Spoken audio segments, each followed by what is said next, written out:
कसं आहे साहेब, आजही नामदार वळसे पाटलांच्या हृदयामध्ये आजही पवार साहेबांना स्थान आहे आणि ते स्थान आमच्या सर्व शेतकऱ्यांच्या मनामध्ये स्थान आहे।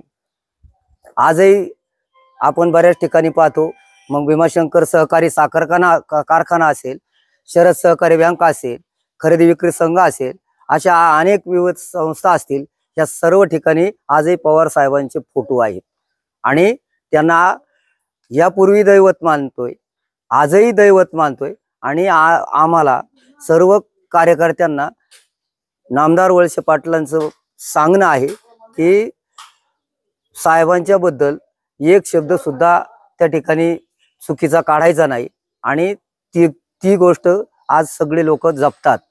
परंतु ज्या निष्ठेच्या गप्पा मारतात, जे वळसे पाटलांच्या बद्दल फार निष्ठा ठेवून सांगत होते, 10 वर्ष ज्यांना चेअरमन केलं, ज्यांच्या जीवावर सत्ता उपभोगली, आज निष्ठा गेली कुठं? आजही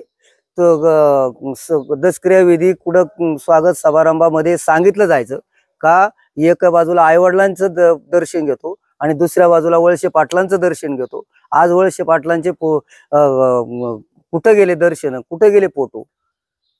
आणि आज तुम्ही सांगताय ज्यांच्या जीवावर मोठे झालात, ज्यांच्या जीवावर सगळ्या गोष्टी उभ्या केल्या, ज्यांच्या जीवावर सत्ता भोगली, ज्यांच्या जीवावर पद मिळवली, त्यांनाच तुम्ही शह द्यायला निघाला।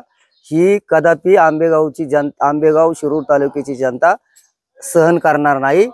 नामदार वळसे पाटील म्हणजे नामदार वळसे पाटीलच विजय होणार, याच्यामध्ये तीळ मात्र शंका नाही।